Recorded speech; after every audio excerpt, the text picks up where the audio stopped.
Hello? Hello, hello. I see people are here. They're chatting already. Few people have been chatting anyway. Hello and welcome. And yes, I was not fumbling with duct tape and my phone.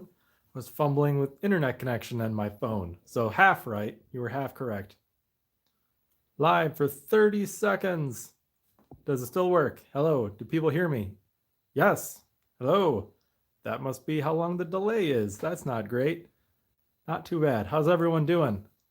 Greetings. Yes, I'm a bit chilly here at the moment. Not too bad. You hear me? Yes.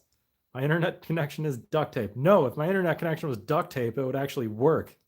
It's not always that great. I'm doing good. John asks, how are you? Cold, slightly chilly. It's not too bad for winter though. I mean, considering like last year, this time was 30 below zero, and today it's like 30 above zero. So we're 60 degrees warmer than we used to be. Inspired to 3D print and forge. Excellent. Those are both very good things. Hello from Ireland. Hello indeed. Some of my family is Irish. I mean, you can tell, right? Got plenty of red hair. Delay was small between you and greetings. Okay, so that's not a bad. Hello, Wilfried. Hello in Vancouver. You blame me for you signing up for a pottery course. Don't blame me. Thank me. It's fun. It is a fun thing. You should. So interesting you mentioned that. I only went to one course, one pottery course ever. It wasn't a course. It was like a pottery couples thing. It's like you sign up and you grab your wife and you take her, and someone teaches you how to do it for like 2 hours. It was a good time. That's the only like actual people teaching me that I've done. Consequently, I'm not very good at it because I haven't had a lot of people, haven't had a lot of instruction. How's the foundry build going? Do you mean the electric thing?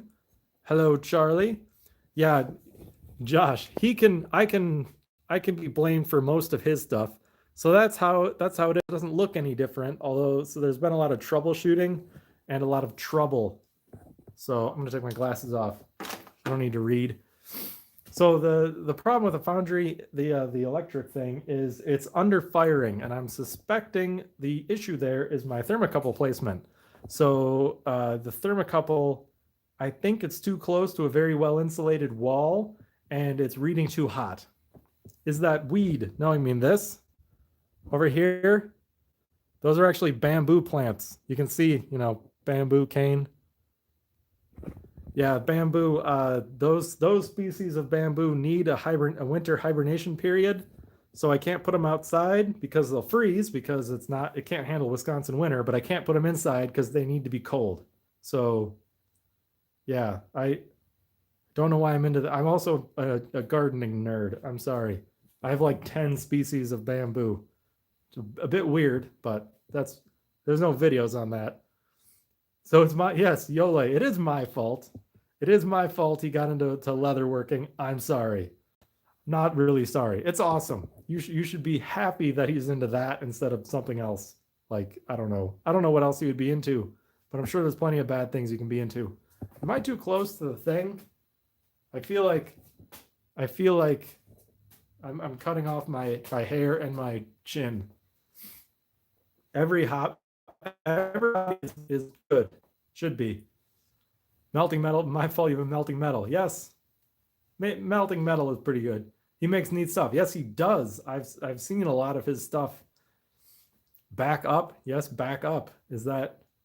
Was it down? Was it not up? I wasn't paying attention. What's up? I am just freezing in my garage. I did some cleanup. You might be able to tell. Well, I don't know how well you'll be able to tell. Got my mouse here, but there's like floor. See, there's no crap down here. It's like a thing. So like I have space. I can get under the van now. The Jeep is kind of where I should have I should be working where the Jeep is. Like that's where I need to be laying to work up. But I have like space. Ben Strickland, hello. Cleaner than it's cleaner than my garage usually is. That's for sure. I also wanted space to like have the furnace here up on the steel frame, up off the ground and away from anything flammable, just in case it burst into flames. It didn't because there's nothing flammable in there. It's all brick and wiring. So yeah, vast amounts of free space. I can almost fit a car in here. A very small car, a clown car, not like a big one. Elijah, hello. I might be able to fit if I move some of the furniture that's over there that you don't see, then I would have room to put my red car in here. But the red car is out at storage because I don't really use it. Refresh everything moment. Okay, you're back. More free space in the whole workshop. You need to fill with. I need more tools. Yeah. So funny you mentioned that. I 3D modeled a bunch of stands, like freestanding things to bolt a lot of my metalworking tools on. Like this is an English wheel, and it's currently not even bolted down. It's rocking free. That makes it tricky to use. The metal brake is over there on the floor in front of the van, and my bead roller is there, sitting in a pile of sand propped up against the wall. You can't really use those, so I designed some stands and made up like an order form for a metal supermarket. So I might just get some metal welded together and get those up off the floor.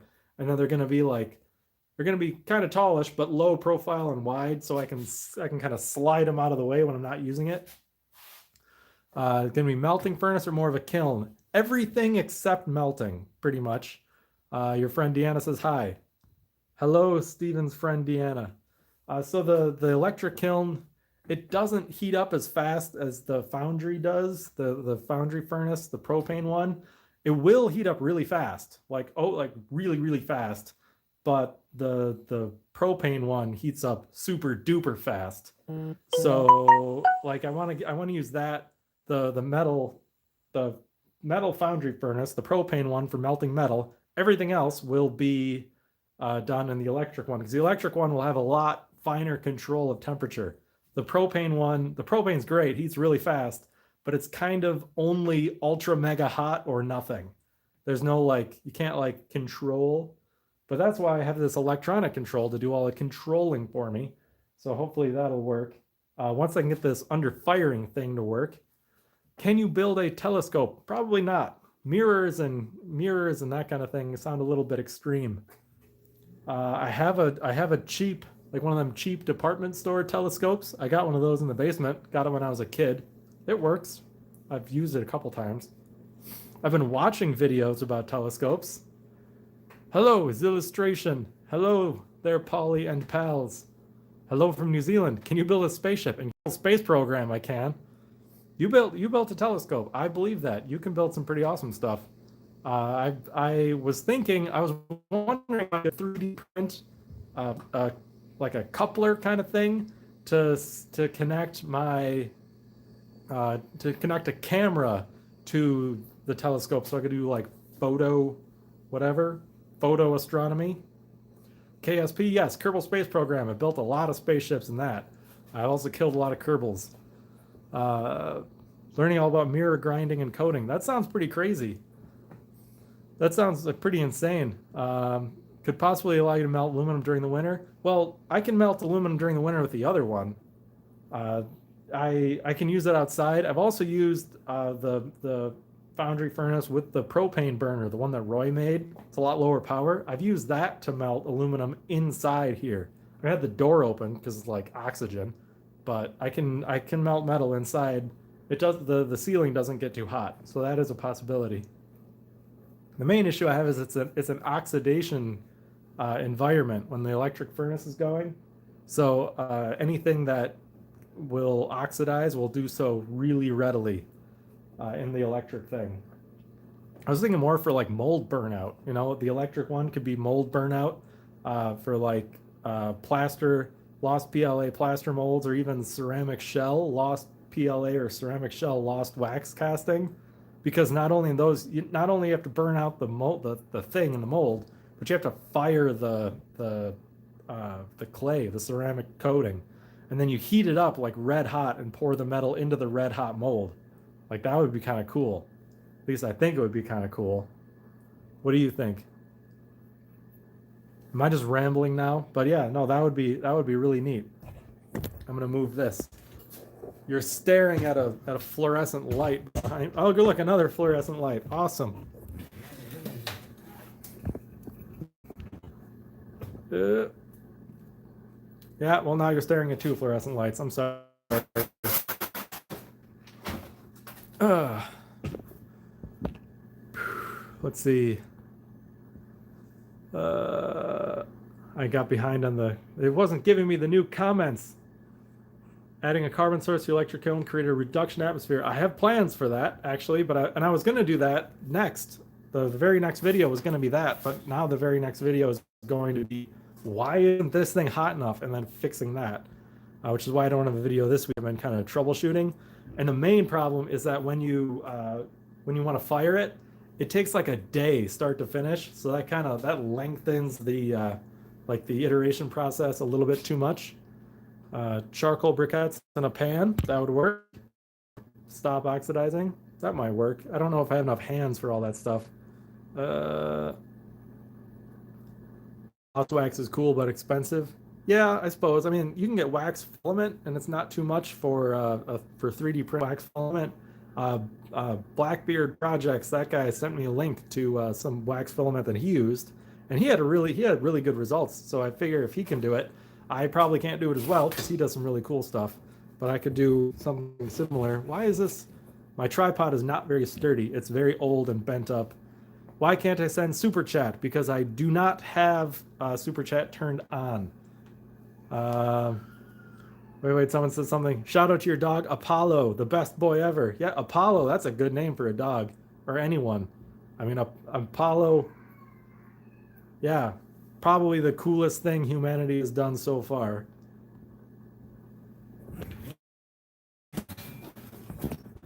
Yeah, cannot send super chat. I do not have. And there's all those different things that you can turn on to have people send you money. It kind of seems like a shameless money grab to me.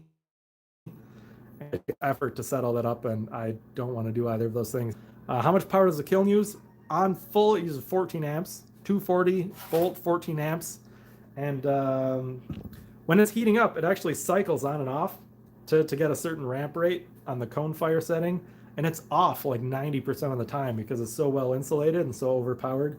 So I don't know how much time it takes or how much power it would take, like in dollars, like kilowatt hours in dollars, start to finish. But a kiln like this takes like 15 bucks to do a cone 6 firing. And this other one is way smaller and way better insulated. So probably significantly less than 15 bucks. But the big one, I mean, I can fit like 40 things in that. So like dollar per item is not very much money. But I probably won't be using this little one for like producing pottery because I can only fit like 2 bowls in the thing. So it's not very practical for that. Although I could, it would work, but it's not as big as the big honking one. Really not as big as the really big honking one. What refractory cement work as a KOL coating on a budget? Well, Satanite's pretty cheap. I mean, Satanite's not a lot of money. Torch under the crucible inside the kiln. I was thinking doing a very small propane burner running rich shooting into the kiln. That's the smaller kiln. This is my smaller-ish one. This is my really big one that I can't use because it takes 50 amps. So, meh. Would I make you a coffee cup? I've made a bunch of people coffee cups. I don't have any at the moment. So yeah, I don't make a lot of coffee cups for a couple of reasons. One, and for two, I can't fit like a cup. You can stack cups, but if you have cups with handles, they take up too much room in the cabinet. I already have like 20 coffee cups. Let me see. Proper refractory cement isn't cheap. It's not too bad, but Kaol's pretty, or Satanite's pretty cheap. I mean, I think I paid 50 bucks for a 20-pound box shipped to my door, and I could make a bunch of furnaces with that one box. $700 for a small firebox kiln. That's not bad. That's probably about what the materials cost to build this one. I mean, the vast majority of that is the controller, the electric controller, and that was a Christmas gift from my dad. So fortunately, I didn't have to strain the old budget all too much. New one will work as well as a heat treating oven. That's actually the plan. That was part of my plan from day one. Heat treating oven. Yep, heat treat, mold burnout. It can do a whole bunch of other stuff. It can melt metal, but I probably won't because the foundry furnace, the propane one, works so much better. And I can heat treat. I can do glass work like slumped glass, precious metal clay, which is Delft clay, I think is what they use for a lot of jewelry making molds. And Petrobond, by the way, is supposed to be a cheap alternative for Delft clay. Do you ever figure out if make your own crucible works? Yeah. So crucibles, they use a special kind of clay, heavy in graphite and stuff. But you would probably want to fire it much, much hotter than you are melting the metal in, right? So you want to get that like first firing ultra hot. I melt most of my metal is under 2000 degrees. Some of it's like, copper melts under 2000, but you don't want to pour until it's like a couple hundred hotter than that. And this little kiln of mine, I could set it to fire a clay crucible to 2500 degrees if I want. I could potentially make higher fired crucibles. Probably not good enough for something like cast iron, but how much am I going to cast iron with anyway? Probably a bit. I'd like to do some. ITC 100 can be replaced with kiln wash. Kiln wash, really? You can use kiln. I have kiln wash. Got a box of it, right? That box right there is kiln wash. I did not know that. Interesting. How many pounds would you recommend? 5 pounds would be enough. 5 for a mini trash can foundry. I mean, I bought 20 just because like that was the amount that they could fit in a flat rate shipping box, and I used a quarter of it for the first run on the propane fired foundry. And then I used more on the forge, and I recoated the propane foundry, and I still have most of it left, I think. Probably half of it left. Zircon silicate is the crucial ingredient. Zirconium. So like in crucibles, you mean? Because I know there's some special fire clays designed for like flameware for cooking over an open flame, and I think they use zirconia and stuff to prevent expansion contraction, like to reduce the expansion rate, right? Because like that's the reason that stuff breaks with fire, is the expansion contraction cracks it, uneven heating. Huh. I might need to find a place to get some of that. That would be really interesting. Because I tried making a clay fondue set kind of heated by an oil lamp. So I had like paraffin lamp oil fire with multiple fire sources. ITC substitutes. Interesting. That makes sense.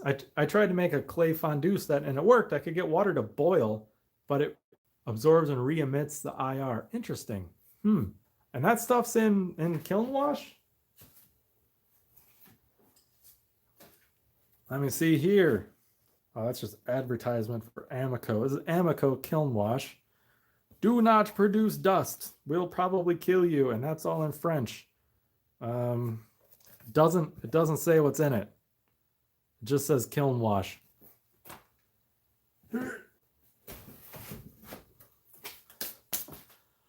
All right, what else do you have to say?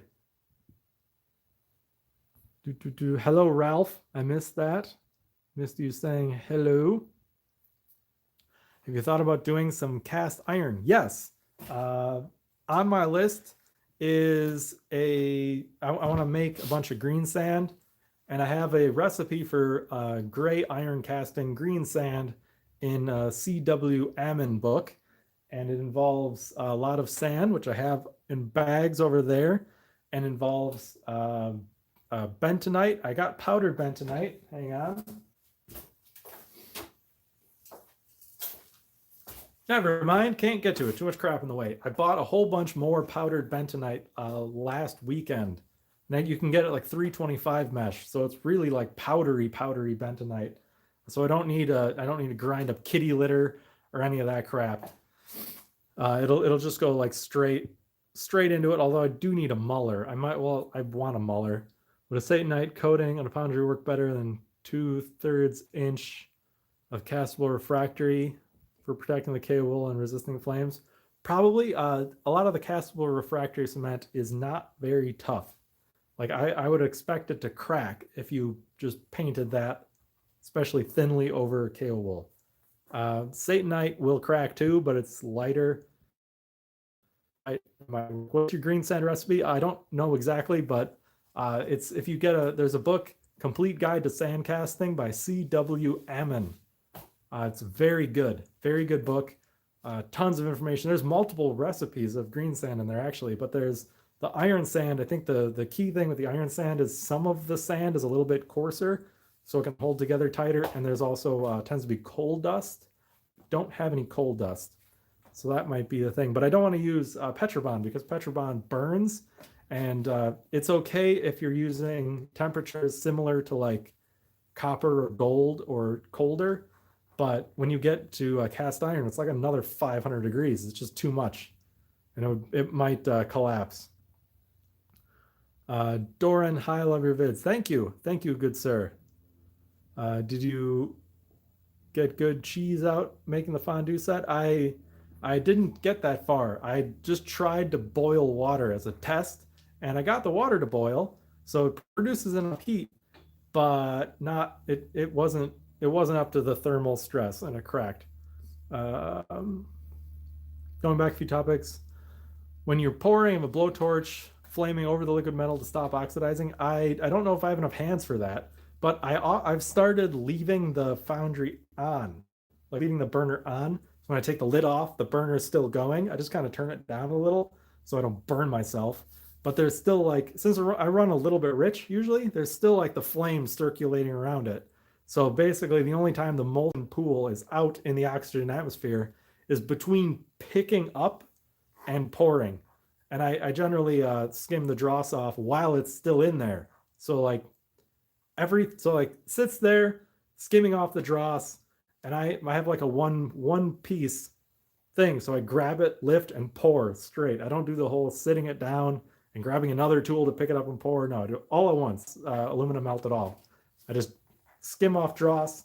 Minimum dross, by the way, by burning slightly rich and heating it up right away. Like I crank the thing up to cast iron power, like full blast, heat it up, melt it, skim the dross off, scoop it, pour as quick as possible.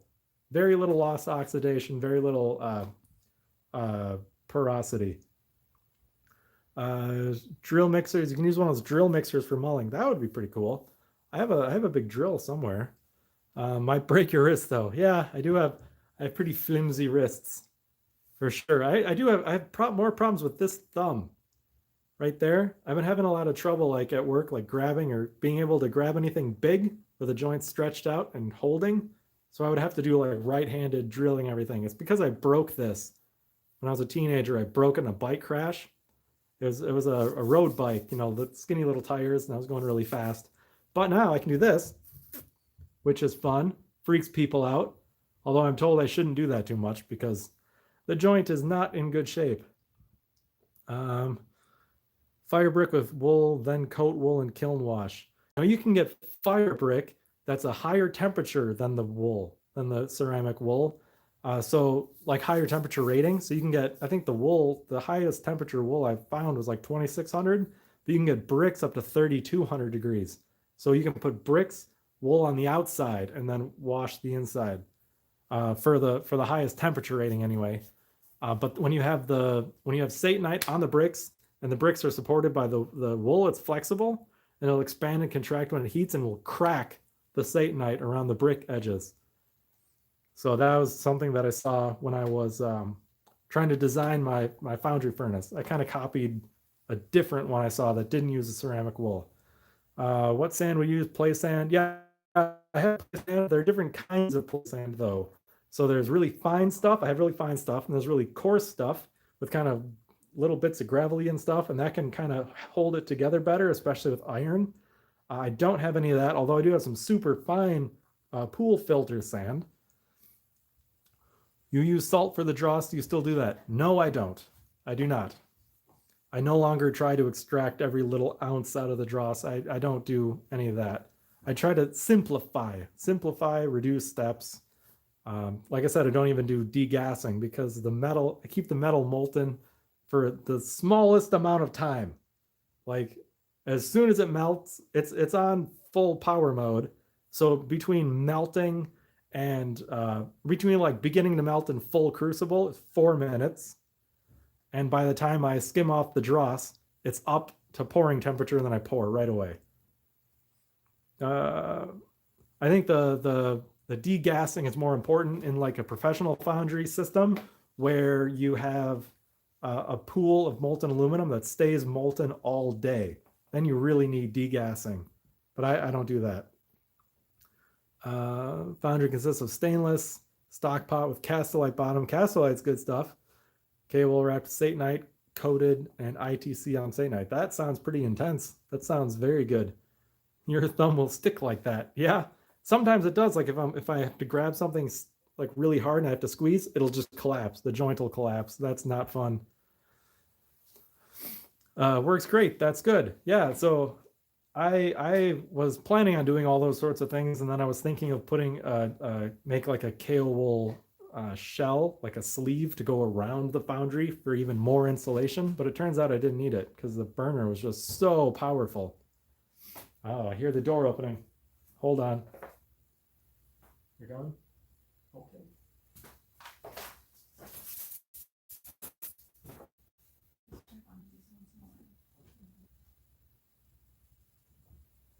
Hold on here.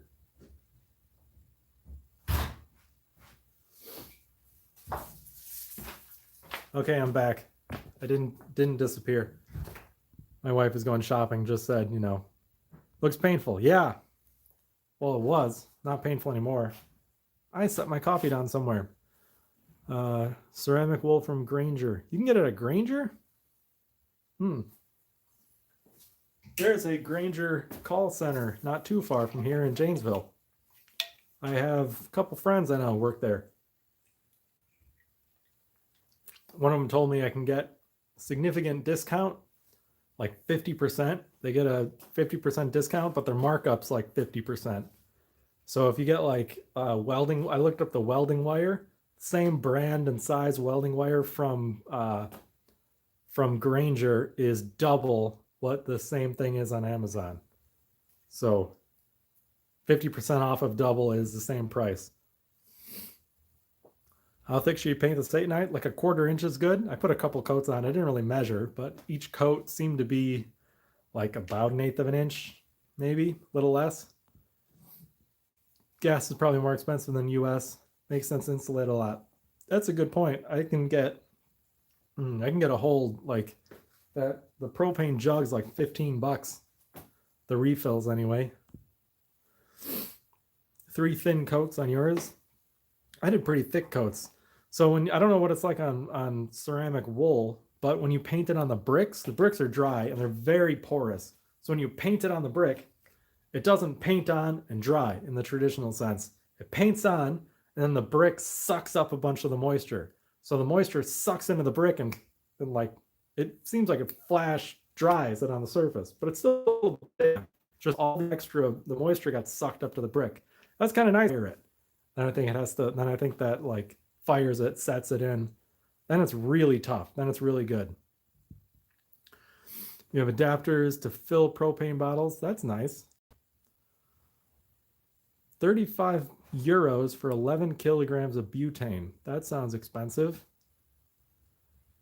I don't know what the current euro to dollar rate is, but that sounds pretty expensive. $15 for like 30 pounds of propane.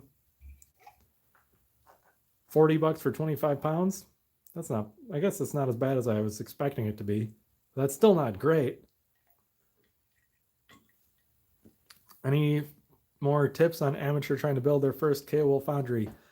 Yes, I would say go to alloyavenue.com. It's a forum, has a lot of people on there with a lot of different designs of furnaces. Read through everything and ask questions. They are very, very knowledgeable. That's what I would suggest. Or if you go on the Discord, my Discord server, there's a Foundry thing you can ask. Anything that Chirpy says, just listen to him. That'll help. I've only built a couple of these things, but Alloy Avenue especially, you can find all different sorts of designs, really big, really small, different sources of heat. Some people do diesel, some people, waste oil, propane. Propane's just easiest for me because it doesn't put off any smoke and I can get it cheap. Like I already had a propane tank for my grill. Good afternoon, B&B Forge. How are you today? We're going for 30 minutes and I can no longer feel my toes. It's kind of chilly. Only built a couple. Mini Metal Foundry, just copied straight from the video. That died immediately. Then I redid it. Same design, but with a castable refractory. That kind of worked. Ditched that, well, I gave that away to someone.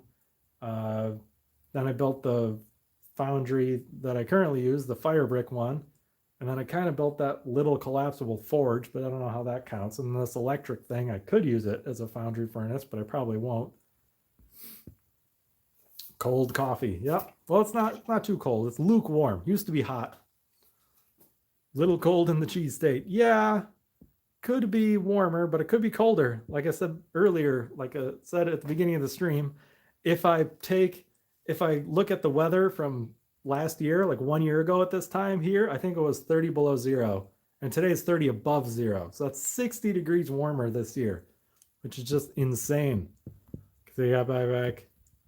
Hello, Big Dog Forge. Hello, Tim. How you doing? Welcome. Stop by for a second. Glad you could. I was just talking about this thing. I'm planning on using that for heat treating. If I get back, or if I get like more into forging, then I can like forge stuff. I was thinking like tool steel maybe, and then heat treat in the thing, like because it has electric control, very fine grain control. If I can get the thing to work.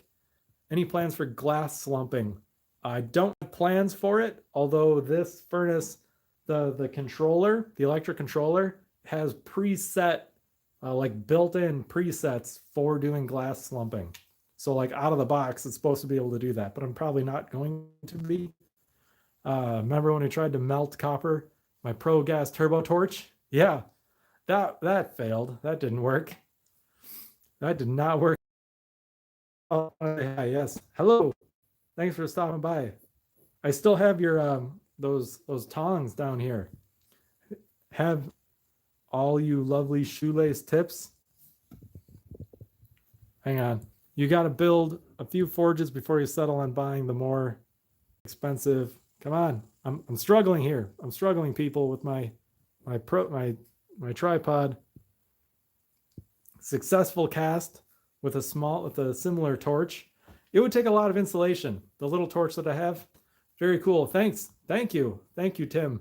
Yeah, well, it would be a much better job if it worked.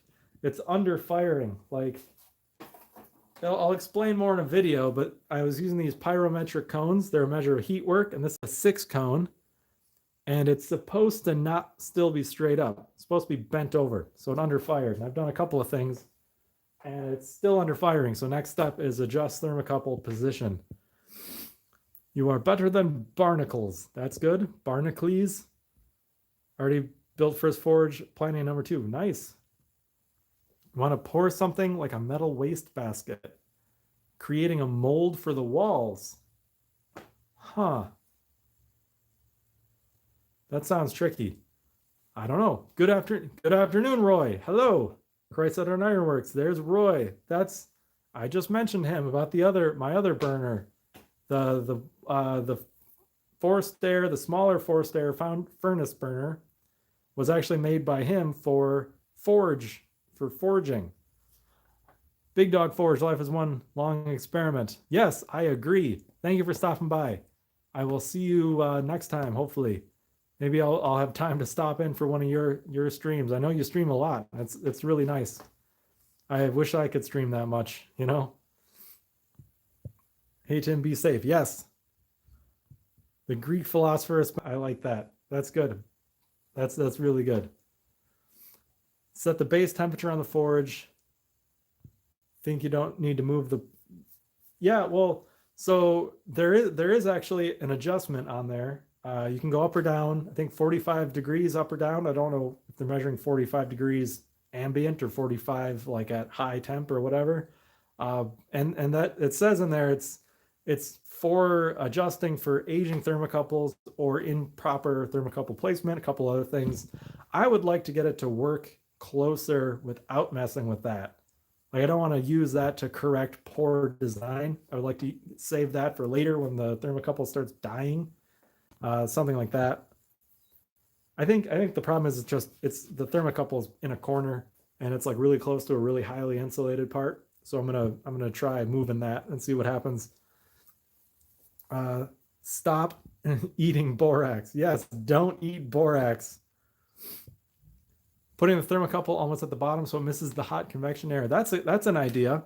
The very bottom of the kiln, the furnace there is way colder. I think it might be too much colder. Because just for fun, I stuck one of these on the floor, just sitting on the floor. And I don't know how well you'll see it, but the top turned gray. The bottom is still pinkish. Focus. The bottom is still pinkish. That's not really showing up. That means the bottom of this was noticeably colder than the top, which lost all of its pinkishness. So I don't know if I'd want it really close to the floor, then everything on the top might overfire. And something this small, I really should be able to get it this small firing evenly because it's not like a huge weird thing. Don't want to melt my face off with cast iron. I could. I mean, I could just grow more beard and then like stick it up to my face. That would stop my cheeks from burning. You're in Minnesota. No, I'm in Wisconsin. Close. I'm actually a southern Wisconsin, so I'm very close to the Illinois border. Close enough that I used to go like cycling a lot as a teenager, and I've ridden my bicycle to the Illinois border. That's how close to Illinois I am. I do have a lot of family in Minnesota, though. Bucket might be either to build a sheet metal. Yeah, so Alex, he has a point. In the book, I think the C.W. Ammon book has a bunch of like little tips and tricks, and one of them was don't try to cast sheet. And what he means by that is if a product should be fabricated out of sheet metal, don't cast it, make it out of sheet metal. You know, it's just kind of a better solution. If it's really easy to make large, flat, thin things out of sheet than it is to cast it, because as the metal's flowing through the mold, you have this big mold and the metal's going through, and it's very thin, so there's not a lot of volume in there holding the heat, you know, but there's a lot of surface area that it's traveling over, and the sand is colder than the metal, so the sand is sucking out the heat. So you'll end up getting the mold will freeze before it fills up all the way. Just something I remember. Book you mentioned, C.W. Ammon, A-M-M-E-N. Complete Guide to Sand Casting is a good one. And he's got a bunch of other ones. Metal casting, like just casting iron, a bunch of different things. Very, very, very many books full of very good information. I would highly suggest those. A lot of the information is over my head because I'm not a production foundry. I'm just a dude screwing around in my driveway. But, you know, extra info is not bad. When you move the thermocouple, yeah, I think generally moving the thermocouple is the solution to my problem. It's just where I'm going to put it will require some testing. I'm going to pour a cast iron anvil stand. You should check out alloyavenue.com because there's a guy there who poured his, I think it was Indiscriminate Scavenger is his name there.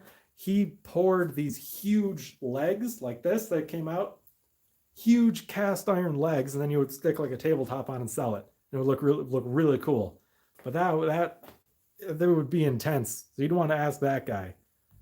It could be the bottom, the heating element sitting too high. It could be. The heating elements in this are really packed. They're really packed and they're tight. I tried going for more power, and I probably went a little too much on that. Um, Achieve better temperature evenness without separate control over upper and lower elements. Um, you don't really need separate control over upper and lower elements. This kiln here, that kiln there is, I think it's like 20 inches deep. It doesn't look as deep, but that's a shelf propped up on things. And that only has, when I go to high fire it, I just crank it all on, and it fires dead even top to bottom. There are controllers that will separate top and bottom elements, but the trick is, if it isn't taller than it is long, so if the length width dimension is the same or greater than the height, it should fire evenly. If it's really, really tall and not very wide, then you have a lot of vertical space. You'll end up with a very uneven firing. So that's why it's 9 inches tall. This one I built 9 inches tall, 9 inches wide. Longer is fine. You can go as long as you want, as long as one of the width dimensions and the height are the same or more or flatter. That was a trick I read in a kiln design book. Yes, there are books. I found it at my local library. Hello, Machine Z. We'll be doing a class in Minnesota south of Rochester. Way through Wisconsin at lunch. Yeah, that would be cool. Let me know. Let me know when you're doing it. That would be great. If you are going from your place to Minnesota, I know you moved. You're not in Ohio. You moved to Michigan, right? If you're going under Lake Michigan, you will come probably 2 miles from my house. If you're going up over, then you're going to be too far away. So just keep that in mind. I live really close to I-90 on the south side of Wisconsin, south end of Wisconsin. It's great. Yes. Alloy Avenue is fantastic. So if your kiln is a landscape mode, you're fine. Yes, in a nutshell, landscape mode kiln or square kiln is better than tower kiln. There are some that are really tall, like downdraft. A lot of downdraft ones, you can kind of get away with it because the heat's not pooling. There's flow through and out. But in an electric oven, there's no real air flow at all. It just sits there. Any flow in there will be from convection, and you don't want it to be too tall. Even like gas-fired ones, if it's like, sometimes it'll be like a thing, and the fire will go in and it'll go out over here, and the path of air will do this. Well, if it's like really skinny and really tall, that's a long way to go, and a lot of the hot air gets trapped up there, and you end up getting a trap spot, and the cold air just passes through underneath. Or any air that's hotter will go to the top. So it's just a trick from that. That was like wood fire kiln tricks. High temp tools for refractory cements. Yes, that's a good place. I have seen that. Have you ever tried putting the cone on a certain elevation? Yes, the one that's pink on the bottom and not on the top, that was on the floor. All of the other ones were raised up. And not only raised, full of kiln fur. I guess you can't really see that. Temperature add to thermal mass so that it fires kind of replicating what it would take. So it's not just heating up hot air, it's heating up a bunch of junk in there too. Because I wanted it to act like it was going to act full of stuff with a lot of thermal mass. So I wanted the test to be as close to the actual firing as possible. Yes, elevated cone and floor cone. Like the smash button if you're here. Yes. You will be going south of Lake Michigan on your way back from class. Yes, then you will likely be traveling very close to my house. I-90. If you go on I-90, go through Madison, down to Rockford, over to Chicago and around. That goes close to my house. Can you put the thing in there to sort of force convection? Yeah, so this kiln controller has a feature that has like an extra output that you can connect up to a blower or a fan or something like that. And you can set it to turn on whenever, turn off whenever, so it'll just do it automatically. So it's set up to be able to do that if you want. I haven't set that up. Yes, okay. See you, Sublimed Bell. Good luck. We'll get in touch when the dates are finalized. Excellent. Excellent. I think there's a way to little heat radiation flowing to the bottom of the floor, takes away much of the heat. Maybe setting the whole thing up on 2 more bricks It could be. So passive thing like a shape, there's probably something. But with something so small that I'm building, I'm not too concerned about it. Um, there does have to be something I can do to the floor. I was thinking of maybe coating the bottom in Satanite, or because so it's hard to see when you look at it, but there's bricks and then there's a metal frame underneath, and then underneath the metal frame there's an inch of just open. And the way it's sitting right now, it's just open right to the floor. There's nothing below it. But if I put it there for insulation, then it would have insulation on some of the sides and the bottom, not the top, but I don't really care. And that might hold more heat in the bottom and kind of even it out. That was an idea I had. What you do with the kilns, with the actual kilns, these things, is you put a shelf, you put a whole shelf on the bottom, just propped up a 1/4 inch. So there's air that can get under there. That evens everything out. Need to make or buy Jessica a kiln for enameling. Yeah. There are some cool enamel things that you do with pottery that I have not tried. I have not messed with it, but you can do enameling on everything. I think it's so I got these pyrometric cones, right? They go from hot to cold. I have cone 6 is the hottest I got, and that's kind of mid-fire pottery. But the coldest one I have is cone 022, and I think that's very commonly used for enamel work. And it's way lower temperature. Like it would be low enough that it wouldn't melt anything. It's basically just to set enamel, pottery enamels. I don't know how different enameling, if you're like enameling metal. I know people do that at a lower temperature. I would assume, I don't know. I can't assume anything because I don't know. I haven't looked it up. But I know pottery is really popular, really common, especially gold enamels with gold in them. There's a repair technique where you have enamel with gold to stick things together. So broken pottery is then stuck back together with gold, and it looks really cool. Most people just mix like yellow powder into epoxy and stick them together. Kintsugi, yes. A lot of people mix like crap into epoxy and just glue it together, and that doesn't look as good. The real stuff is actually gold in enamel, like gold powdered in enamel, in clear enamel, stuck together. And that looks way cooler than epoxy, just my opinion. But way more expensive because like gold, right? I was wondering if you could do it like cheaper, but with like just red enamel or something, like a real contrasting color. Wouldn't be gold, but I don't care, you know? Because like if you fire clay with a glaze or something that's a lower melting point than the clay doesn't melt, but the stuff, the glaze will melt and it will fuse things together very well, very strongly. So that would be kind of cool, right? At least I think so. No, I think you did spell it right. Kintsugi, Kintsugi. Enameling on copper. That would be cool. That would be really cool. You could get, because copper, the color of copper is really nice, and when you do like those like copper bowls that you made that you like heat treat them to get the cool blues and whatever, looks so cool. I think if you add in a little bit of enameling, it could really set it off and be like extra cool. Yeah, that's a lot of cool possibilities right there. Like for sure. And if you had something like this, like an electric one, I would suggest you probably buy one. Don't build one like this because this doesn't work. But if you had an electric one with a controller like that, you can do a lot of cool like coloring, like heat bluing, or if you can get like colors specific with really fine temperature control, yeah, that would be pretty neat. Just some thoughts. I don't know. Yeah.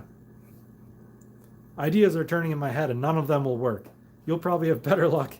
You probably have better luck than me anyway, because I'm not all that careful. I don't tend to research enough, but let's see. Alex, French guy cooking? Never heard of that. Fuse the pot to the kiln. Yeah, that happens. That does happen. But, well, interestingly enough, they're very really stuck to the kiln. The clay glaze runs down, fuses it to the shelf. When it cools, the shelf doesn't really contract very much. The pot does, and it's stuck. Hold on the bottom. So you have the bottom stair like sitting there, the top trying to constrict, and it breaks itself free. So usually you can just pick them right up out of the kiln, but it leaves the bottom of it stuck there and all shattered, and that sucks to clean up. I've only done that a few times. They are quite expensive. Nuts and bolts, hello. Welcome, good sir. They are quite expensive. I'll tell you this much. The bricks, I mean, you know what these bricks cost. They're not cheap. It was like less than 200 bucks worth of bricks. The elements were 40 bucks each. That controller retails for 500. So even if you build it yourself, it's like almost $1,000. So if you can buy one that's guaranteed to work, you know, for not too much more than that, like money well spent, in my opinion. I'm just building my own more because I like doing that. You know, and I kind of like the screwing around. And if I can save even a little bit of money, I do, because, you know, it's this, as a hobby, I can't just go blowing cash willy-nilly on tools. I guess as a business, you can't either. But you can write it off. You have to quit watching This Old Tony. You cannot afford a TIG welder. Really? This Eastwood has a cheap TIG welder too. That's even cheaper, and it works decent. It's not too bad. Made your first bowl with black porcelain. Stuff is awesome to work. Yeah, black porcelain is pretty cool. I haven't tried any. I actually don't. I don't have anything that I've made out here. Nothing good anyway.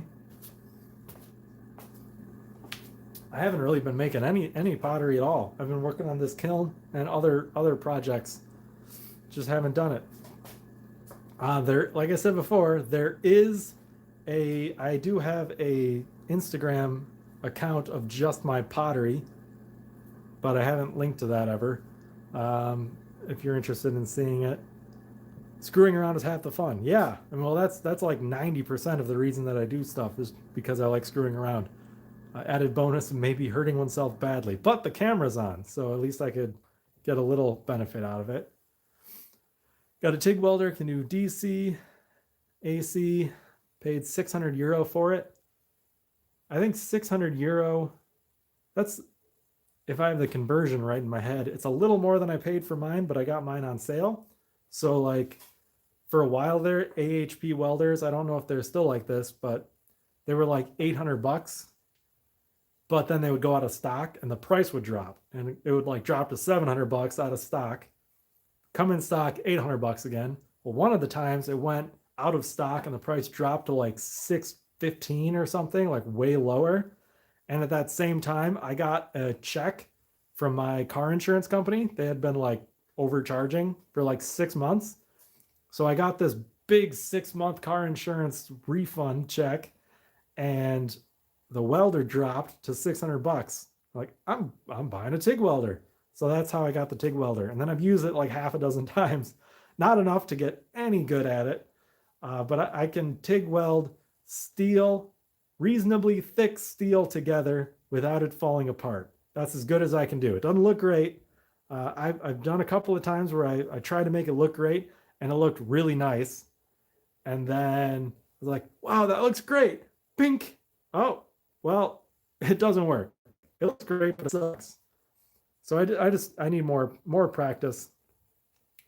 Enjoying my videos. Thank you. About to cast your first tin bronze sword. Tin bronze is very, very nice to work with. I wish I had more. I kind of got sidetracked into aluminum bronze. Aluminum bronze is way harder to use than tin bronze. Tin bronze is you can even you can vary the amount of tin by you can go from 10% to 30%, and it still works. It's really quite nice. Harbor Freight has a huge line of welders that look really promising. I would look at Eastwood. Their Eastwood welders outperform the Harbor Freight ones significantly, and they're not much more money. I mean, they're all made in China, but the Eastwood ones seem to be pretty good. Watch your local auction company. Yes, that is also very good. Argon is so expensive. It is kind of expensive. I don't know why it's expensive. It's not like it's rare. I think 1% of the atmosphere is argon, way more argon than carbon dioxide. So why can't you just get more argon out of the air, right? Ask questions. Hello, welcome. Welcome, welcome. Better ugly weld with good penetration than pretty weld without. Exactly. Exactly. I mean, I'm pretty happy when I get a weld that holds up really well. Uh, I can do it with a MIG welder. None of the MIG welds that I do ever look good, but getting a decent looking weld, getting a decent weld with a TIG welder is more challenging for me. Obviously, I just haven't done it. I haven't practiced, and I still haven't practiced. I do MIG welding probably every month or two, but TIG welding, I don't know. Helium got expensive. Helium's getting rarer and rarer and rarer because every time you use it, it just raises up to the top of the atmosphere and disappears into space. Eastwood, I thought, and told you never to come back here. Yeah. Eastwood, yeah, I've had good luck with most of Eastwood stuff. I mean, a lot of it's the same, I think. I suspect it's very much the same as Harbor Freight stuff, especially some of the sheet metal tools, but some of them are different. The welders are different. Sorry, I'm moving it around. I'm adjusting my falling apart tripod. The welders are different, and some of their tools are different, but a lot of them, the shrinker stretcher right there, pretty sure that's made of the same assembly line as the Harbor Freight one. Because I've seen both of them. They don't look any different. Broken the kiln when you were 13. Oh, that's a bummer. That happens. So the solution for being afraid that something you're making is going to break, make tons of them. Because then if a bunch of them break, who cares? You got more. It's just numbers. Use it, and we use it for balloons. Yeah, we use it. We put helium in balloons. I think I heard this stat somewhere. Like the biggest user of helium in the US was the military. The second biggest was the Macy's Day Parade, the Macy's Thanksgiving Day Parade. And they used to just release the helium into the air, but now they suck them back out. So because they got to save it because they were dumping ridiculous amounts of helium into the atmosphere. Stick welding is cheap and easy, only good for thick material. And yet I've tried it and I suck at that. I'm much better at MIG welding. No longer country we got helium from no longer sells to the US. That's probably not great.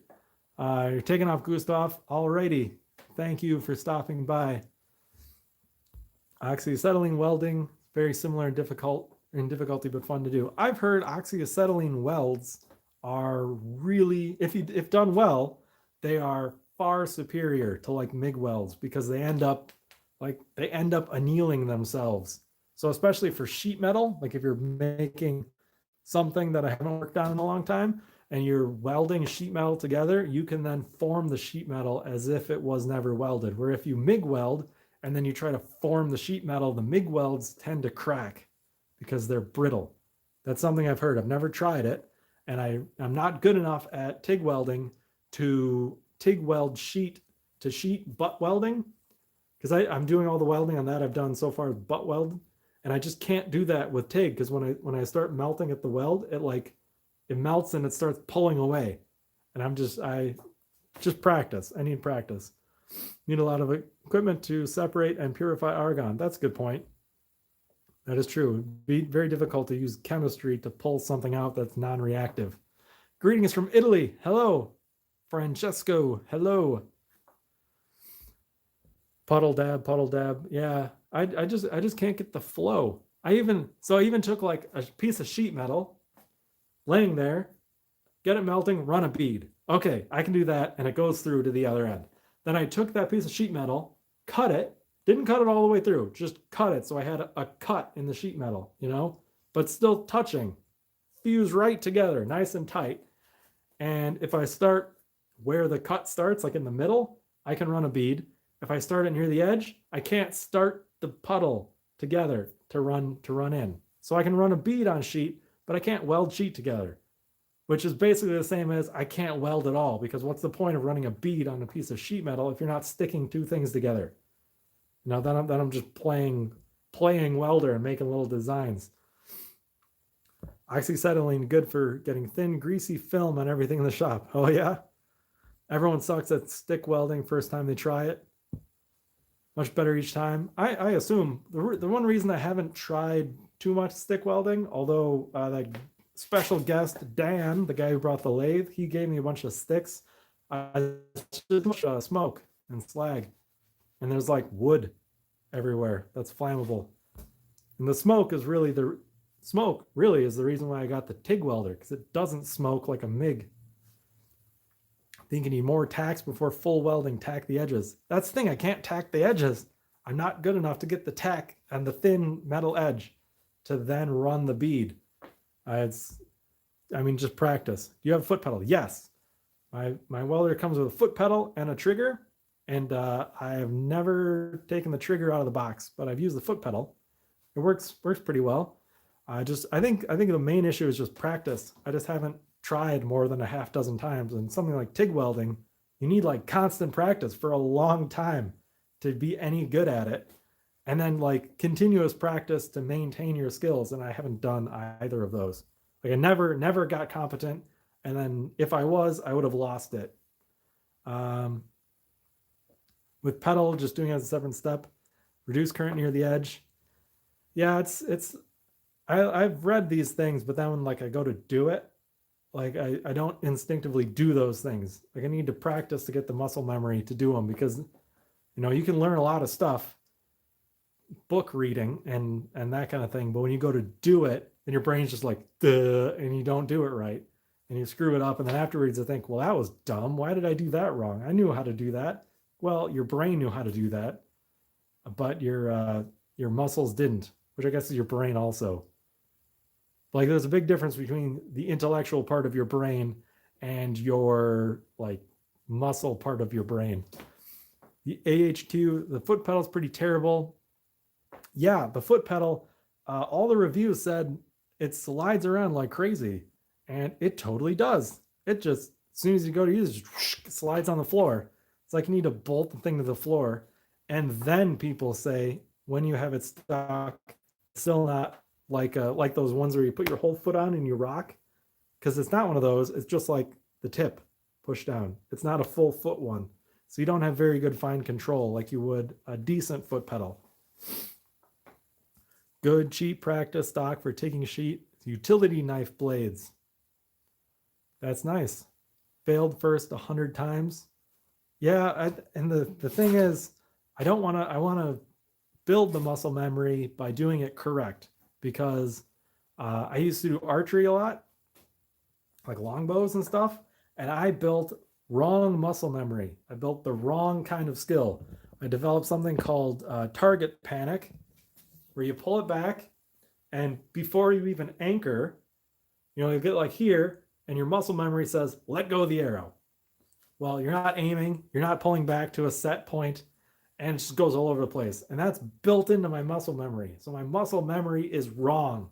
So getting muscle memory is hard. Getting rid of bad muscle memory is even harder, I think. Did you do archery competitions? Yes, not serious ones, but like a few. There were traditional archery competitions, so we had to use like longbows or recurves, no sights, no trigger releases.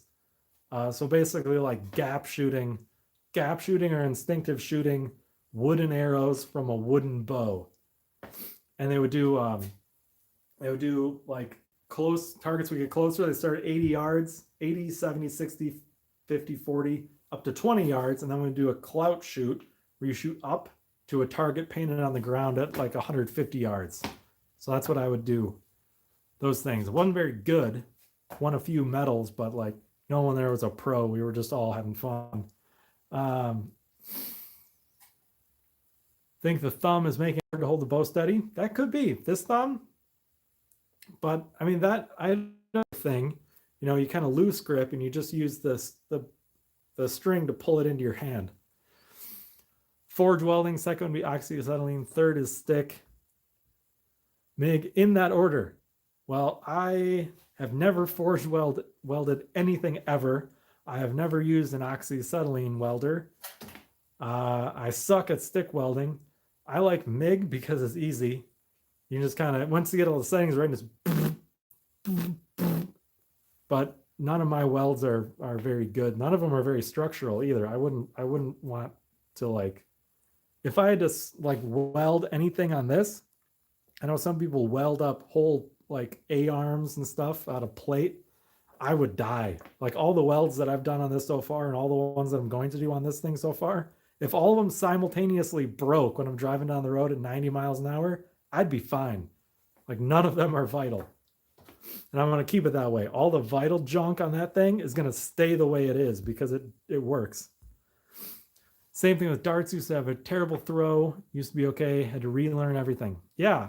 I mean, I assume it's the same kind of deal. Like a dart throw is a very, very muscle memory kind of thing. You have to get the coordination and all that. And if you learn a bad habit, you have to then unlearn the bad habit.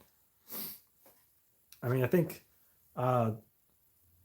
it's this. I think it's probably the same thing with like anything involving physical motion, like a musical instrument. You learn bad posture, well, that screws you up really hard. I spent most of my driving until I got this job I'm at now. Most of it was in stick shifts, so I always have a clutch pedal. So I get in, push down clutch, turn key. Go to shift, push down clutch. Now I get into my work van, it's an automatic, and I go to push down the clutch and I just kick the floor. There's no clutch pedal.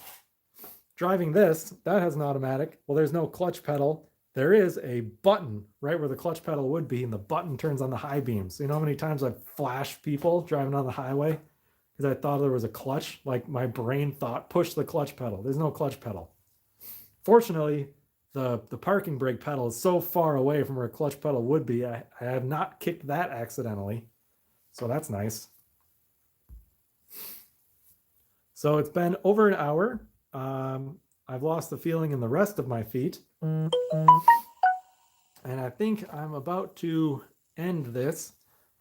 So if you have any final questions, undoing bad foundational learning is very hard. Yeah, that very, very true. So I guess in that regard, it's a good thing I haven't done much TIG welding. So I haven't learned anything bad. Thanks for having us over. Thank you for stopping by, John. You are a very frequent commenter and watcher. You seem to be in the first hour. Every video, it's like the first hour or two, you leave a comment, and I appreciate that. Great stream. Thank you, sir.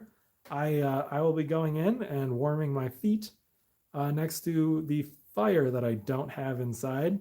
So maybe I'll just put on some woolly socks, and that'll do.